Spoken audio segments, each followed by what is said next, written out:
خدائے رحمان کی قدرت ہے کہ وہ ان پرندوں کو ہواؤں میں ادھر لٹکتا ہوا چھوڑ دیتا ہے، وہ نیچے گرتے نہیں ہیں، ان نے کوئی انجن نہیں لگا ہے۔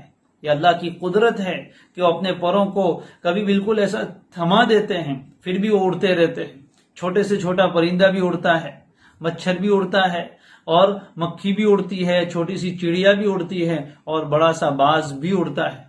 کیا آپ نے نہیں دیکھا وہ کتنا اونچی اڑان بڑھتا ہے؟ شاہین کتنا اوپر تک جاتا ہے، اس کا جسم کتنا بڑا ہے، اور پھر بھی وہ اتنا تیزی سے اڑتا ہے، اوپر جاتا ہے، نیچے آتا ہے، اور اپنی اڑان بڑھتا رہتا ہے۔ کیا یہ پرندے تمہیں یہ دکھانے کے لیے کافی نہیں ہے کہ ان کو بنانے والا اللہ ہے؟ ان کو بنانے والا اللہ ہے جو بڑا قدرت والا ہے۔ کیا پھر بھی تمہیں نور ہدایت نظر نہیں آئے گا؟ ان پرندوں کی بولیاں نہیں سنتے ہو؟ ہر ایک پرندے کی الگ بولی ہے، ہر ایک کی آواز الگ ہے۔ کوئل کا نغمہ الگ ہے، مور کا نغمہ الگ ہے، اور دوسرے پرندوں کی بولی چہچہاہٹ الگ ہے، اور ہر ایک کی بولی الگ، ہر ایک کی آواز الگ۔ یہ اپنی آواز میں اگر غور سے سنو تو وہ اللہ کی پاکی بیان کرتے ہیں۔ تو یہ اللہ کی قدرت کی دلیل ہے۔ اپنے آزو بازو کی مخلوقات میں غور کرو۔ کیا اب تمہیں نے یہ دیکھا نہیں کہ آسمانوں میں اور زمین میں جو بھی کوئی مخلوق ہے وہ سب یسبح لہ، اللہ کی پاکی بیان کرتی رہتی ہے۔ والطیر صافات، اور پرندے بھی جس وقت کہ وہ اپنے پروں کو پھیلاتے رہتے ہیں۔ تو یہ ساری چیزیں اپنے حال سے، اور اس میں سے بہت سی مخلوق تو اپنے قال سے یعنی اپنی زبان سے بھی اللہ کی پاکی بیان کرتے ہیں، تسبیح پڑھتے ہیں، لیکن تم اسے سمجھتے نہیں ہیں۔ تو تم تو انسان ہو، تمہیں اللہ نے اشرف المخلوق بنایا ہے۔ یہ پرندے اور یہ دوسری مخلوقات اور ان میں سے بہت سی بے جان مخلوقات اللہ کی پاکی بیان کرے، اور تو انسان ہو کر اپنے پیدا کرنے والے کی پاکی بیان نہ کرے۔ یہ کتنی تعجب کی بات ہے اور کتنی افسوس کی بات ہے کہ تجھے ایسی عقل دی، تجھے ایسی سمجھ دی، پھر بھی تو اپنے مالک کو نہ پہچانے۔ یہ ساری مخلوق تو اپنے مالک کو پہچان کر اس کے طرف سے آنے والی ذمہ داری کو ادا کر رہی، اور تو انسان ہو کر اپنی ذمہ داری کو بھول گیا، اپنے خالق کو بھول گیا، اپنے پیدا کرنے والے کو بھول گیا، اپنے راستے سے بھٹک گیا۔ کتنی تعجب کی اور افسوس کی بات ہے۔ اے انسان، پہچان اپنے آپ کو اور اپنے پیدا کرنے والے کو، اپنے آزو بازو کی مخلوق کو دیکھ کر پہچان۔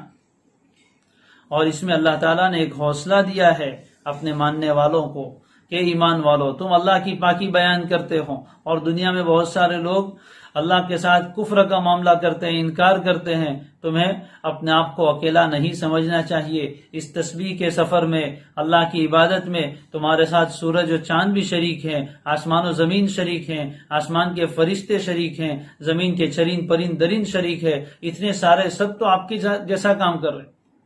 اور جو انسان اللہ کی تسبیح بیان نہیں کرتا، اس کو گویا کائنات کی ایک ایک چیز دعوت دیتی ہے کہ تو اپنی روش سے ہٹ گیا ہے، تو اپنے راستے سے ہٹ گیا ہے، تو کائنات کی سب چیزوں سے ایک الگ راستہ اپنا رہا ہے، اور وہ راستہ غلط ہے۔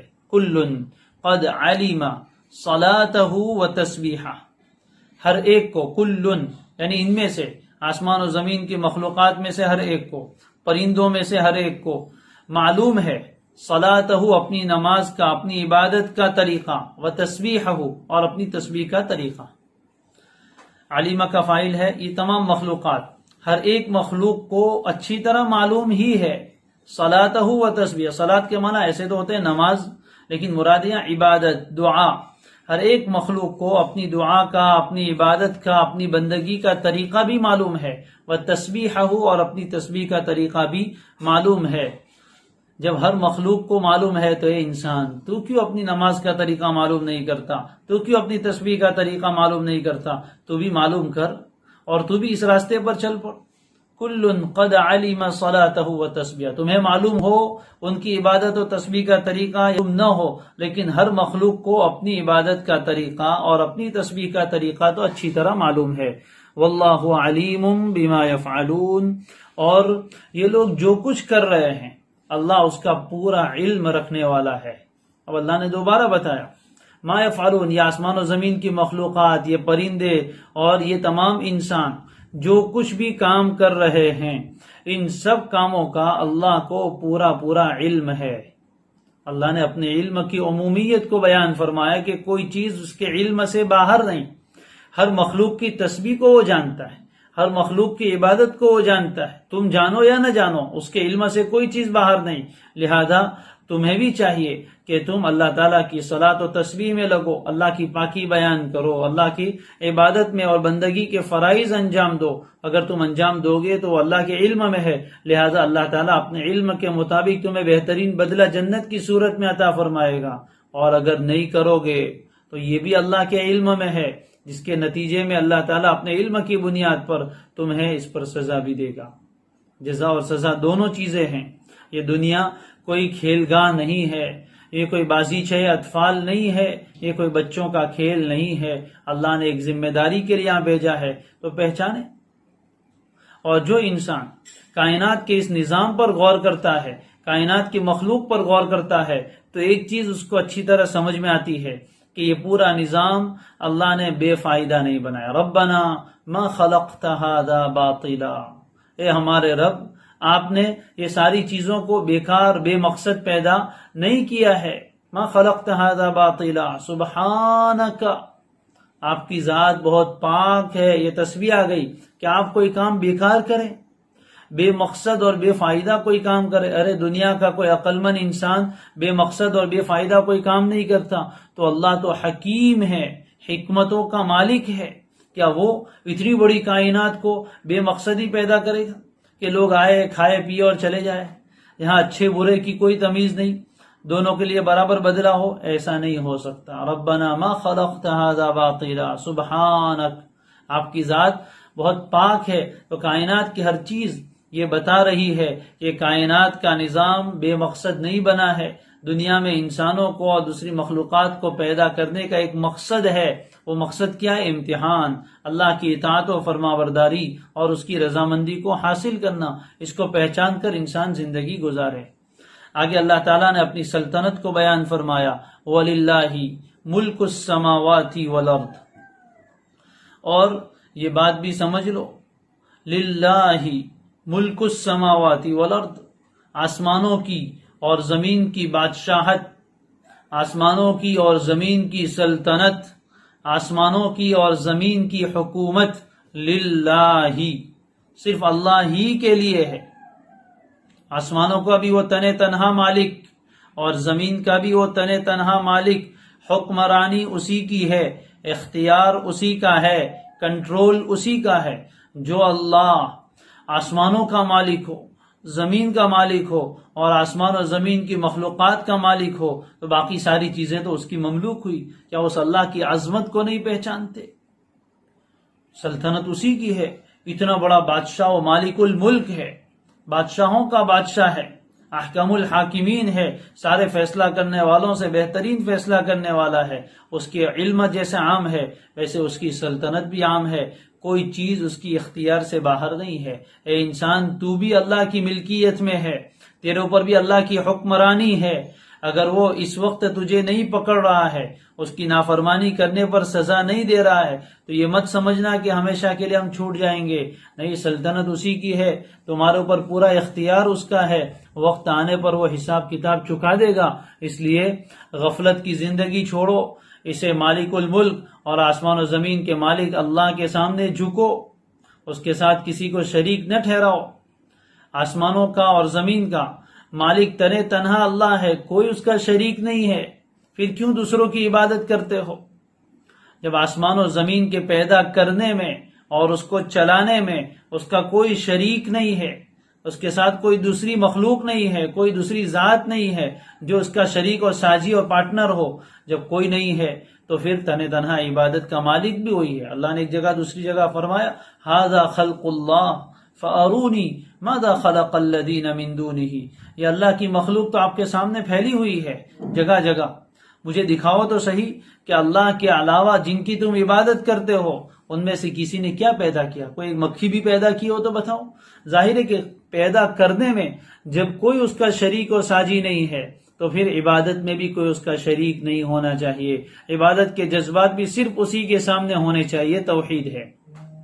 جب آسمان و زمین میں ملکیت تن تنہا اللہ کی ہے تو آسمان و زمین میں اور جتنی مخلوقات ہیں چاہے وہ نبی ہوں، چاہے وہ ولی ہوں، چاہے وہ کوئی جس کو لوگ بھگوان کہتے ہیں، چاہے وہ کوئی بھی چیز ہے، وہ ساری کی ساری چیزیں اللہ کی مملوک ہے، اللہ ان کا مالک ہے. وہ پیدا کرنے والے نہیں، وہ پیدا کیے گئے ہیں.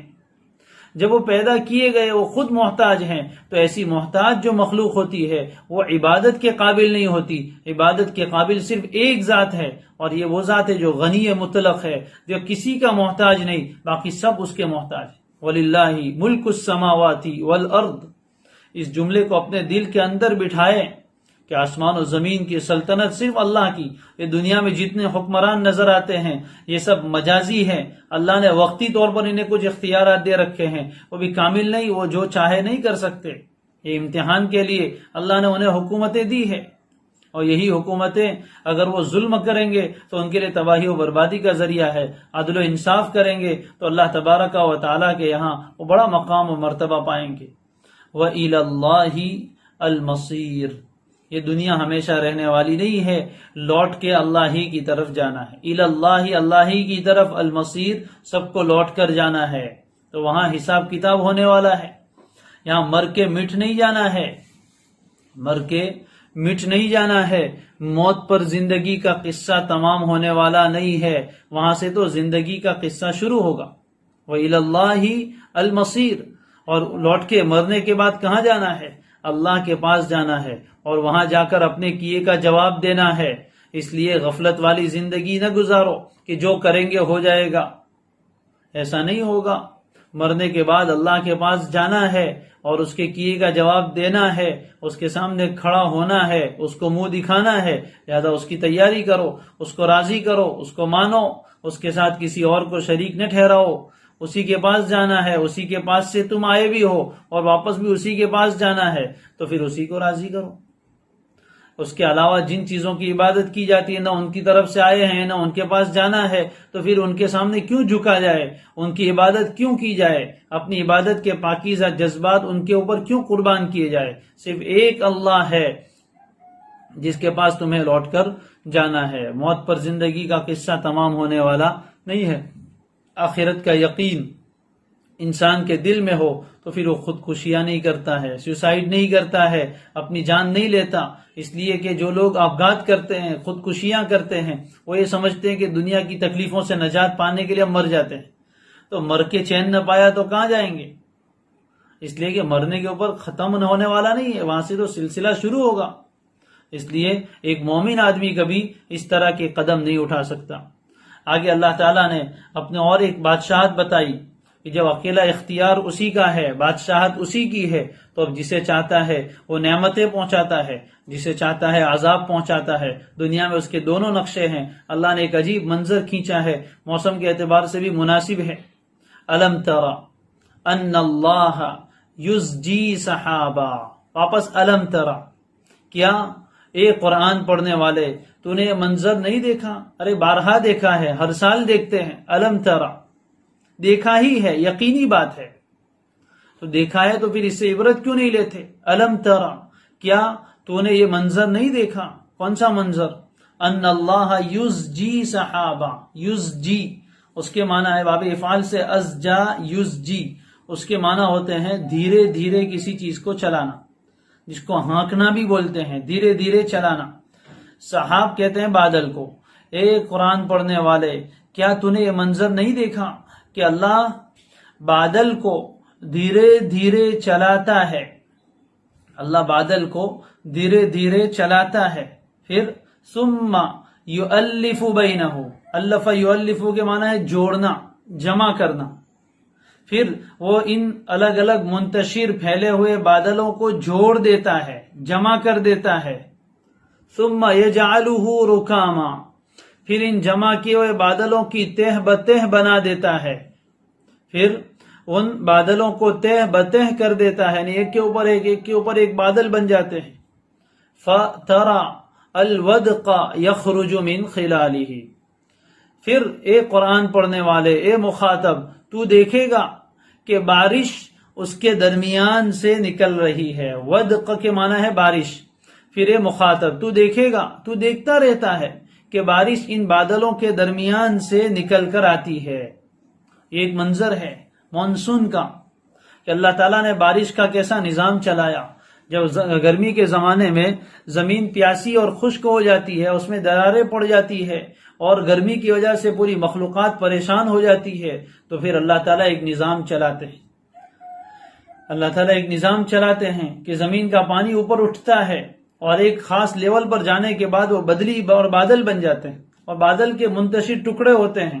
ہم دیکھتے ہیں کسی ہل اسٹیشن پر جائے تو وہاں بادل ہمارے ساتھ ٹچ ہو کر بھی جاتے ہیں. بادلوں کا اور مانسون کا ایک نظام ہے، وہ کیسے اٹھتے ہیں.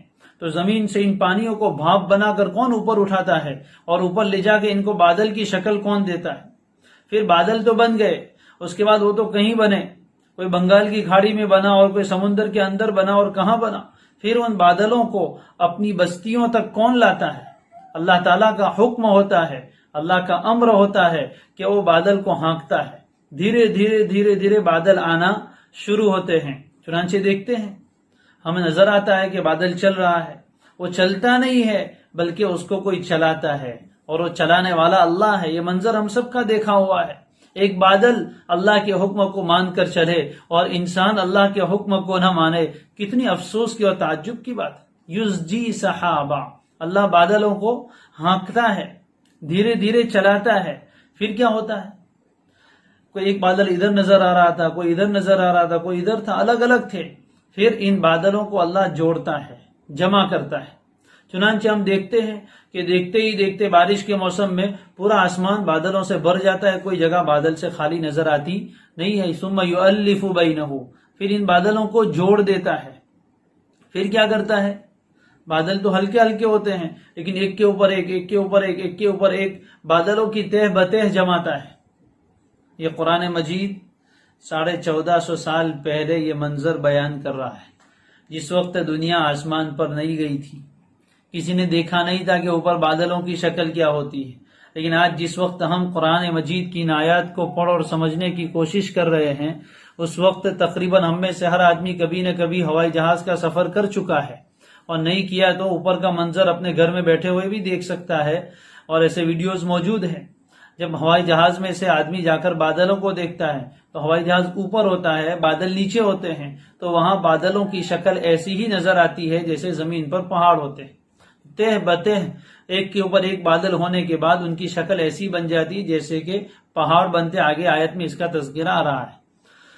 ثم یجعلہ رکاما، پھر کیا ہوتا ہے؟ جب بادل خوب گھٹا چھا جاتی ہے اور ایک کے اوپر ایک تہ بتہ جم جاتے ہیں، پھر اللہ تعالیٰ بارش برساتا ہے. وہ انسان دیکھتا ہے کہ بادل کے اندر سے بارش کے قطرے نکل رہے. کیا اس میں کوئی چھلنی ہے؟ اس میں کوئی سوراخ ہوتے ہیں بادل میں کہ جہاں سے پانی ٹپکتا ہے؟ یہ کیسا اللہ کا نظام ہے کہ ان بادلوں کے درمیان سے اللہ تعالیٰ پانی برساتا ہے. کبھی تیز اور موسلادھار بارش ہوتی ہے، کبھی ننھی پھوار ہوتی ہے، کبھی ہلکی ہلکی بارش ہوتی ہے. یہ کیسا اللہ کا نظام ہے؟ کیا یہ نظام تمہیں اس بات کی دعوت نہیں دیتا کہ یہ خودکار اور آٹومیٹک نظام نہیں ہے؟ اس کے پیچھے کسی کا امر ہے، کسی کا حکم ہے، کسی کی حکمت ہے، کسی کی قدرت ہے، کسی کا علم ہے. پھر جس جگہ جتنی ضرورت ہوتی ہے اتنی بارش برساتا ہے. یہ اللہ کا کیسا نظام ہے؟ کیا یہ نظام تمہیں اللہ تعالیٰ کی کائنات میں غور کرنے کی دعوت نہیں دیتا؟ کیا یہ اس بات کی دلیل نہیں ہے کہ جس نے یہ نظام بنایا ہے وہ اکیلا ہے، کوئی اس کا شریک اس میں نہیں ہے؟ ففی کل شیء لہ آیہ تدل علی انہ واحد، ہر چیز میں اللہ کی قدرت کی ایک نشانی ہے جو دلالت کر رہی ہے کہ اللہ اکیلا ہے. یہ نظام تو بارہا دیکھتے ہو، اور اس بارش کے ذریعے سے لوگوں کو فائدہ پہنچتا ہے. یہ اللہ ہی کا کمال ہے، اللہ ہی کی قدرت ہے کہ وہ بارش برسا کے زمین سے غلے نکالتا ہے، اور دریاؤں میں اور کنوؤں میں اور نہروں میں پانی آتا ہے. انسان بھی سیراب ہوتا ہے، چرندے پرندے بھی سیراب ہوتے ہیں، اور اسی سے نظام حیات چلتا ہے.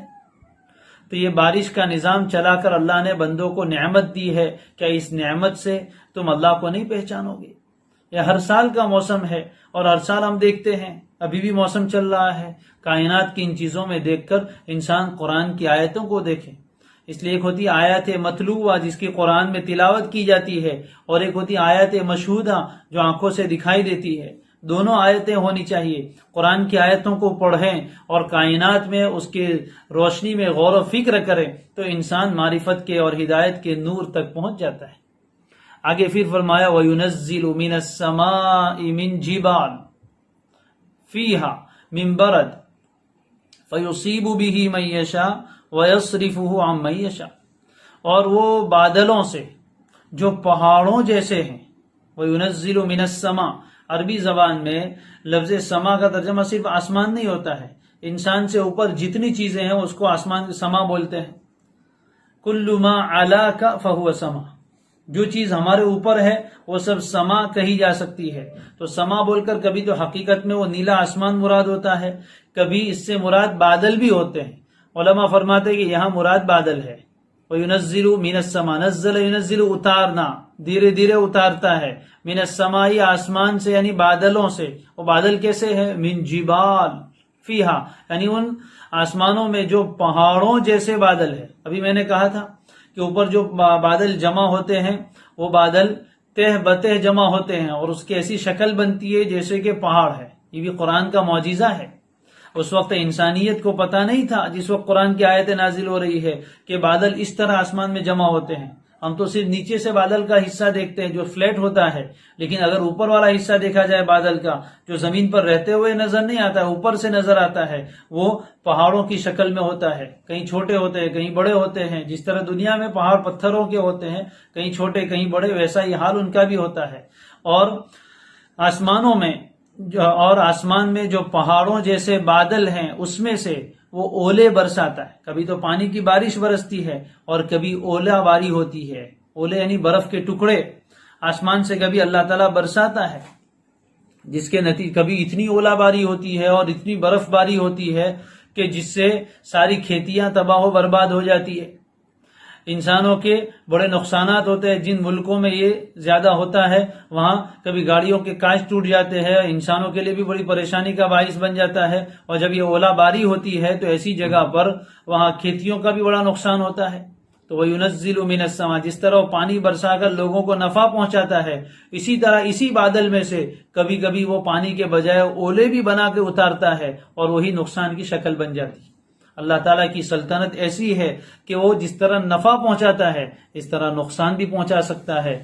اللہ تعالیٰ اپنی نفع والی صفت کو بھی بیان کرتے ہیں اور نقصان پہنچانے کا اختیار بھی بیان کرتے ہیں تاکہ نفع والی صورت کو دیکھ کر انسان اللہ کی طرف رغبت رکھیں اور نقصان والی صورتوں کو، عذاب والی صورتوں کو دیکھ کر انسان اللہ سے ڈرے. وَيُنَزِّلُ مِنَ السَّمَاءِ مِن جِبَالٍ، اور آسمان میں جو پہاڑوں جیسے بادل ہیں اس میں سے وہ اولے برسا دیتا ہے. فَيُصِيبُ بِهِ مَن يَشَاءُ وَيَصْرِفُهُ عَن مَن يَشَاءُ، پھر جس پر چاہتا ہے اس کو تو مصیبت بنا کے گراتا ہے اور جس سے چاہتا ہے ان اولوں کو ہٹا دیتا ہے. یعنی ہر جگہ اولے نہیں گرتے، جس جگہ چاہتا ہے، جس بستی میں چاہتا ہے، جس علاقے میں چاہتا ہے وہاں اولے برسا کر نقصان پہنچاتا ہے، ان کی کھیتیوں کو جلا دیتا ہے تاکہ وہ اللہ کی طرف رجوع کرے. اور جس علاقے سے چاہتا ہے اولوں کو ہٹا دیتا ہے، یعنی وہاں اولے نہیں برساتا، جس کے نتیجے میں ان کا نقصان نہیں ہوتا. بارش کا نظام بھی ایسا ہی ہے اور اولوں کا نظام بھی ایسا ہی ہے. ایک جگہ ہوتی ہے دوسری جگہ نہیں ہوتی. ہم دیکھتے ہی رہتے ہیں، ایک علاقے میں بارش ہوئی دوسرے علاقے میں نہیں ہوئی. قریب قریب میں بھی ایسا بہت سی مرتبہ ہوتا ہے. تو یہ اللہ تعالیٰ کا نظام ہے، یہ کوئی آٹومیٹک معاملہ نہیں ہے کہ جہاں چاہے بادل برس جاتے ہیں جہاں چاہے نہیں بدلتے. کبھی بادل خوب چھاتے ہیں لیکن برستے نہیں، گرجتے ہیں برستے نہیں ہے، اور کبھی برستے ہیں کبھی نہیں برستے ہیں. یہ ساری چیزیں کہاں بارش برسانی ہے کہاں بارش نہیں برسانی ہے، یہ سارا اختیار سارا کنٹرول صرف اللہ کے ہاتھ میں ہے. اسی اللہ کی عبادت کرو تنے تنا، اسی کا اختیار ہے، اس کے علاوہ کوئی بارش نہیں برسا سکتا.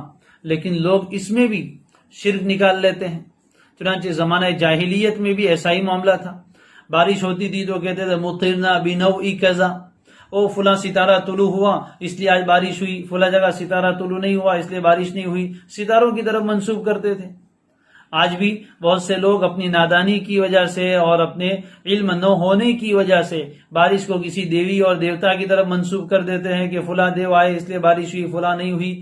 حالانکہ اللہ قرآن میں یہ سمجھا رہا ہے کہ سارا اختیار اللہ کا ہے، اس کے علاوہ کسی کو اللہ نے اتھارٹی نہیں دی ہے کہ جہاں چاہے بارش برسائے جہاں چاہے بارش نہ برسائے. فَيُصِيبُ بِهِ مَن يَشَاءُ وَيَصْرِفُهُ عَن مَن يَشَاءُ. اور اللہ کی قدرت کی ایک اور نشانی يَكَادُ سَنَا بَرْقِهِ يَذْهَبُ بِالْأَبْصَارِ. برق کہتے ہیں بجلی کو، اور سنا کے معنی چمک، سین سے، سنا کے معنی چمک. قریب ہے کہ اس کی بجلی کی چمک نگاہوں کو اٹھا لے جائے. ایسا لگتا ہے کہ بجلی کی چمک نگاہوں کو اٹھا لے جائے. کیا مطلب؟ بارش کے زمانے میں بہت سی مرتبہ بجلی بھی کڑکتی ہے اور اس کی وجہ سے روشنی بھی ہوتی ہے. ایک تو کڑک ہوتی ہے جس میں آواز ہوتی ہے، اور ایک برق ہوتی ہے، بجلی چمکتی ہے اور بہت سی مرتبہ گرتی بھی ہے. اور اس کی کتنی لائٹنگ، یہ بھی اللہ کی قدرت کی ایک بہت بڑی نشانی. کون سا پاور اسٹیشن لگا ہوا ہے جس سے اتنی زور سے بجلی چمکتی، اور ایسے اندھیرے میں کبھی چمکتی ہے تو ایک گھڑی کے لیے پوری روشنی ہو جاتی ہے اور پھر ایک دم سے روشنی بجھ جاتی ہے. یہ آسمان میں ایسی چمک پیدا کرنے والا کون ہے؟ کیا اس چمک کو دیکھ کر بھی تمہارے دل میں چمک پیدا نہیں ہوتی؟ اس بجلی کے نور کو دیکھ کر دل میں نور پیدا نہیں ہوتا کہ خود سے نہیں ہوتا، کوئی ہے جو یہ کر رہا ہے. اور کون کرتا ہے؟ وہ ایک طاقت ہے جس کو اللہ کہتے ہیں، جو اس کائنات کو چلانے والا ہے. اور وہ اتنی بجلی میں ایک طرح کا ڈر بھی ہوتا ہے اور ایک طرف کی امید بھی لگتی ہے. بجلی چمکتی ہے تو ایک طرف امید لگتی ہے کہ بارش ہوگی، اور دوسری طرف اگر کوئی آدمی رات کے وقت جنگل بیابان میں سفر کر رہا ہو اور ایسی اچانک بجلی چمکے تو اس کو ڈر بھی لگتا ہے کہ کہیں میرے اوپر گرے گی تو میں تباہ و برباد ہو جاؤں گا. بجلی کبھی درخت پر گرتی ہے تو اس کو جلا دیتی ہے، انسان پر گرتی ہے تو اس کو جلا دیتی ہے، آئے دن ہوتا ہی رہتا ہے. تو کیا اس بجلی کی صورت کو دیکھ کر، جس میں کبھی نفع بھی ہوتا ہے کبھی نقصان بھی ہوتا ہے، ان چیزوں کو دیکھ کر تم نہیں سمجھتے کہ ایک ہی چیز ہے؟ اللہ تعالیٰ اس میں کبھی نفع رکھ دیتے ہیں کبھی نقصان رکھ دیتے ہیں. ان چیزوں کو دیکھ کر تم اللہ کو نہیں پہچانتے. آگے اور دیکھو، یقلب اللہ اللیل والنہار. اللہ کی قدرت کی ایک بہت بڑی نشانی یہ ہے کہ اللہ رات اور دن کو عدلتا بدلتا رہتا ہے. اللہ رات اور دن کو عدلتا بدلتا رہتا ہے. قلب یقلب، تقلیب کے اصل معنی الٹ پلٹ کرنا، حالت کو بدل دینا. چنانچہ کائنات کی جو فضا ہے اس میں بھی حالت بدلتی ہے. کبھی روشنی اور اجالے کی حالت ہوتی ہے تو کبھی اندھیرے کی حالت آ جاتی ہے. رات کے وقت اندھیرا ہوتا ہے، دن کے وقت اجالا ہوتا ہے.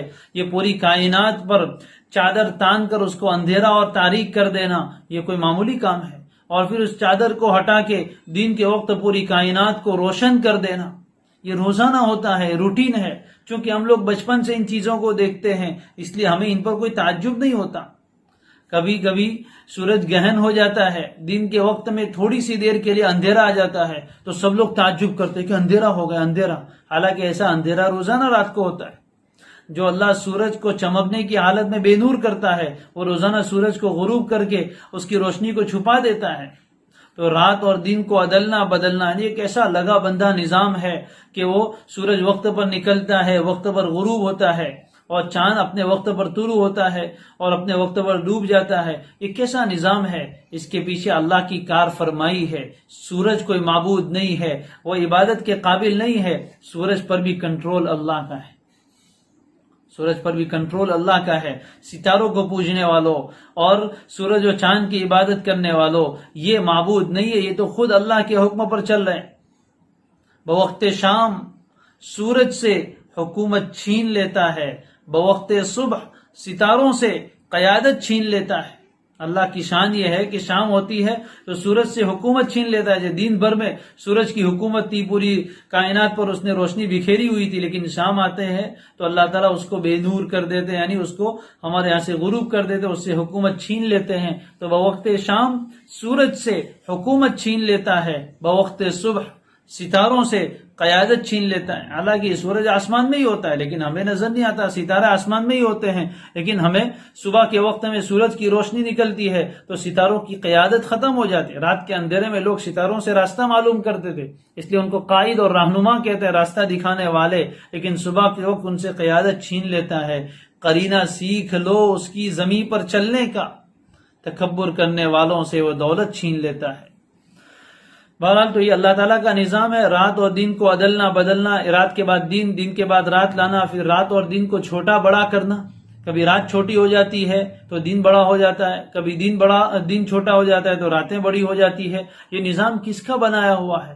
کیا یہ اندھیرے اور اجالے کے آنے جانے میں تمہیں یہ عبرت کی باتیں سمجھ میں نہیں آتی؟ اس کو دیکھ کر اگر انسان کی دیکھنے والی نگاہیں ہوں تو اس کو یہ اللہ کا نور ہر جگہ نظر آتا ہے.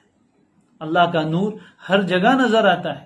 بس آدمی ذرا غور کرے، اپنے دل کی آنکھوں کو کھولے اندھا بن کر نہ گھومے. اسی لیے فرمایا ان فی ذالک لعبرۃ لاولی الابصار، یقیناً ان تمام چیزوں میں بصیرت والوں کے لیے بڑی عبرت کی باتیں ہیں. ابصار تو اصل کہتے ہیں آنکھ والوں کے لیے بڑی عبرت کی باتیں ہیں، سمجھنے کی باتیں ہیں. عبرت کہتے ہیں ایک جگہ سے دوسری جگہ گزر جانا. بولتے رہتے ہیں اردو میں راستہ عبور کرنا، یعنی ایک راستے کے اس کنارے سے اس کنارے پر چلے جانا، اس کو کہتے ہیں عبور کرنا. اسی طرح ظاہری کسی چیز کو دیکھ کر اس کے باطن تک، اس کے ڈیپ میں چلا جانا اور اس کی اصل تہ تک پہنچ جانا، اس کو کہتے ہیں عبرت. یہ کائنات کی ظاہری جلوہ نمائیاں اللہ کی ہے، اس کو دیکھ کر انسان آگے پہنچے. یا رب درون سینہ دل با خبر بے دے، یا رب درون سینہ دل با خبر بے دے، در بادا نشرا می نگرم آ نظر بے دے. علامہ اقبال نے دعا کی تھی، اے میرے رب سینے میں ایسا دل دے جو ہر وقت آپ سے باخبر رہے. میں شراب دیکھوں اور اس میں چھپا ہوا نشہ مجھے نظر آ جائے، ایسی نگاہ مجھے دے دے. یہ نگاہ اللہ سے مانگنی چاہیے. وہ بصیرت ہے، وہ بصارت ہے کہ شراب دیکھیں تو شراب تو ایک مشروب نظر آتا ہے، اس میں جو نشہ ہے وہ انسان کو نظر نہیں آتا، وہ تو پینے کے بعد چڑھتا ہے. تو فرماتے ہیں کہ شراب کو دیکھوں اور اس کی حقیقت مجھے نظر آ جائے کہ اس کے پیچھے نشہ ہے، یعنی آپ کی مخلوق کو دیکھوں اور مجھے آپ نظر آئے. ارے پھول کی خوبصورتی کو دیکھیں تو یہ پھول بنانے والے کی خوبصورتی انسان کے ذہن میں آئے کہ جس نے پھول کو اتنا خوبصورت بنایا وہ کیسا قدرت والا. یا خود بخود پھول اگ جاتا ہے، صبح کو ایک کلی نکلتی ہے اور پھر وہ پھول کھلتا ہے اور کتنا خوبصورت خوشبو دینے والا بن جاتا ہے. رات کے اندھیرے کو آن کی آن میں وہ ختم کر کے ایسا اجالا اور روشنی کر دیتا ہے، اور ایسے اجالے میں سے پھر دوبارہ اندھیرا کر دیتا ہے. کیا یہ چیزیں تمہیں بتاتی نہیں؟ ان فی اختلاف اللیل والنہار لآیات لأولی الالباب. رات اور دن کے ایک کے بعد ایک آنے میں، عدلنے بدلنے میں عقل والوں کے لیے بڑی نشانیاں ہیں. جن لوگوں کو ان چیزوں میں اللہ کی قدرت نظر نہیں آتی اور وہ لوگ پھر اللہ کی نور ہدایت تک نہیں پہنچتے، ایسے لوگ گویا کہ آنکھوں کی بینائی سے اندھے ہیں، دیکھتے تو ہیں لیکن سمجھتے کچھ نہیں. لہم اعین لا یبصرون بہا، آنکھیں تو ہیں لیکن اس سے دیکھتے نہیں ہیں. لہم آذان لا یسمعون بہا، کان ہیں لیکن اس سے سنتے نہیں ہیں. دل ہے لیکن سمجھتے نہیں ہیں. اللہ ایسے اندھاپے سے ہماری حفاظت فرمائے. صرف اندھاپے آنکھ کے نہیں ہوتے، آدمی دل کا بھی اندھا ہوتا ہے. فَإِنَّهَا لَا تَعْمَى الْأَبْصَارُ وَلَكِنْ تَعْمَى الْقُلُوبُ الَّتِي فِي الصُّدُورِ. قرآن میں اللہ فرماتے ہیں کہ دل، آنکھیں اندھے نہیں ہوتی ہے، وہ دل جو سینوں میں رکھے ہیں وہ اندھے ہو جاتے ہیں. ایک قوم کے بارے میں فرمایا إِنَّهُمْ كَانُوا قَوْمًا عَمِينَ، وہ ایسی قوم تھی جو اندھی تھی. تو پوری قوم کے لوگ آنکھوں سے اندھے نہیں تھے لیکن دل کے اندھے تھے. اصل اندھاپا تو دل کا اندھاپا ہے. آدمی کی ظاہر کی آنکھیں نہ ہو تو صرف اس کو ظاہر نظر نہیں آتا، ظاہر کی آنکھیں ہوں، دنیا کی ساری چیزوں کا نظارہ کرتا ہے لیکن اللہ اس کو نہیں دکھتا ہے اور اللہ کی قدرت اس کو نظر نہیں آتی ہے اور اپنی عقل سے اور اپنے دل و دماغ سے صحیح فائدہ نہیں اٹھاتا. یہ آدمی حقیقت میں اندھا کہے جانے کے قابل ہے. اللہ تعالیٰ آنکھوں کے اندھاپے سے بھی حفاظت فرمائے، دل کے اندھاپے سے بھی حفاظت فرمائے. ان آیات میں اللہ نے اپنی قدرتوں کو بیان کیا ہے. اس کا سبق یہ ہے کہ ہم ظاہر میں جب بھی ان نشانیوں کو دیکھیں تو اللہ کی قدرت میں غور کریں کہ بہت بڑی عبادت ہے. اللہ کی قدرت کو پہچانے، اس سے ایمان بھی بڑھتا ہے اور اس سے معرفت پیدا ہوتی ہے، اللہ کی پہچان پیدا ہوتی ہے اور نور ہدایت دل میں پھر جگمگانے لگتا ہے اور نور ہدایت پھر بڑھنے لگتا ہے. پھر انسان کو اللہ تبارک و تعالیٰ کی طرف سے سیدھا راستہ مل جاتا ہے. اللہ ہم سب کو اور ہمارے تمام غیر مسلم بھائیوں کو بھی سیدھا راستہ دکھائے اور سیدھے راستے کو سمجھنے کی توفیق عطا فرمائے، چلنے کی بھی توفیق عطا فرمائے. سبحان اللہ و بحمدہ، سبحانک اللہم و بحمدک، نشہد ان لا الہ الا انت ونستغفرک ونتوب الیک.